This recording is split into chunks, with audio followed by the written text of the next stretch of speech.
Дорогие друзья, меня зовут Пьер, я француз, но я прожил 25 лет в России. И я был вынужден выбегать оттуда после того, как я помогал российским оппозиционерам скрываться во Франции.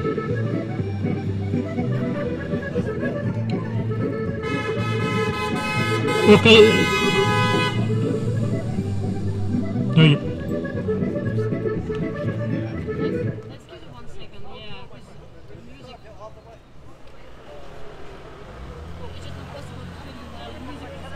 Да.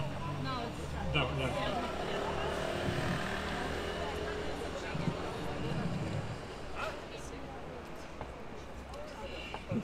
да. В первую очередь я хочу благодарить британское государство за ее позицию поддержки мира в Европе. К сожалению, французское правительство, наш президент, не ведет себя совсем таким образом. Он очень опоздал раньше того, как он был вынужден, как остальные, поддержать Украину и мир в Европе. Но сейчас можно сказать, что французское правительство, внешняя наша политика, она в правильную сторону. Но я думаю, что перед ним стоял премьер Великобритании. Спасибо господину Джонсону, спасибо британскому правительству. А потом, сейчас я буду говорить, как француз из Франции, не надо усыпаться, надо стоять на чеку. Потому что путинские агенты, они работают очень интенсивно. И это я вижу со своей стороны, потому что я живу в городе Биарриц. Город Биарриц, путинская агентура, она там основана, размещена.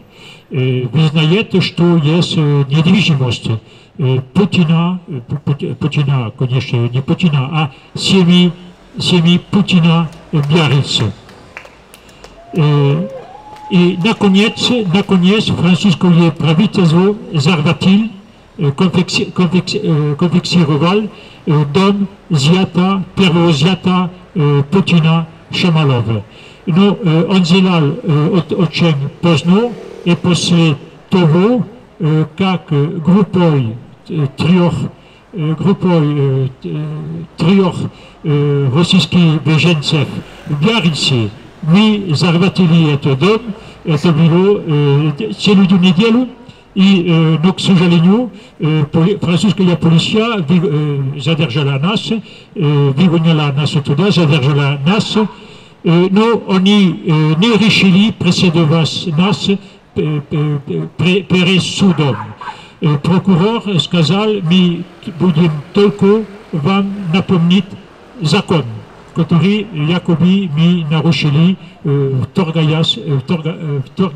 когда мы вторгнулись в этот дом.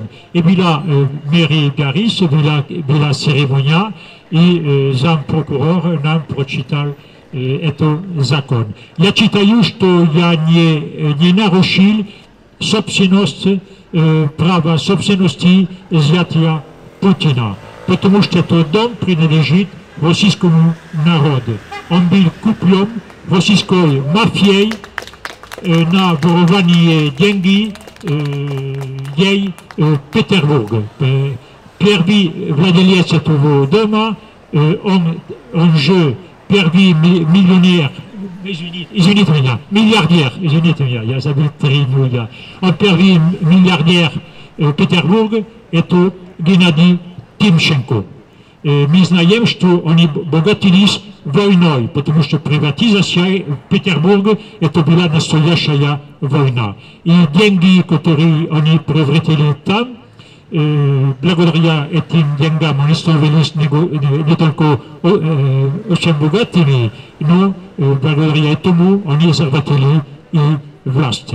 И сейчас российская власть видит меня, она мафиозная.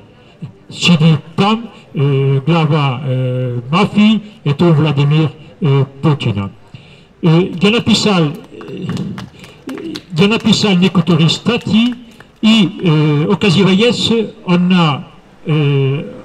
один муниципальный депутат Биарица, она рождения Кутузова,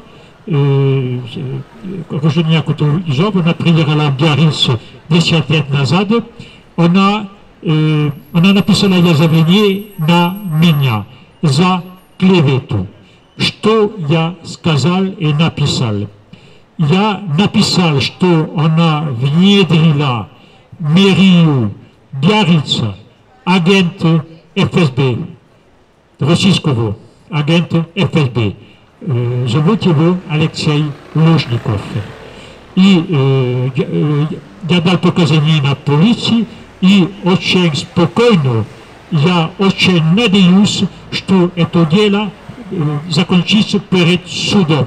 Должен быть судебное разбирательство и судебное заседание, потому что ничего не боясь, я могу вам сказать, что Алексей Лужников, он агент ФСБ.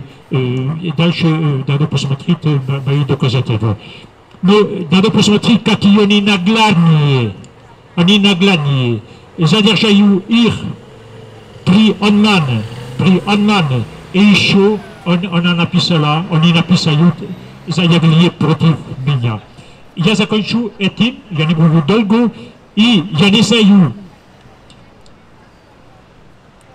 какой иронией судьбы в этом жалобе оказались еще 3 русские беженцы, которые они биаррицы.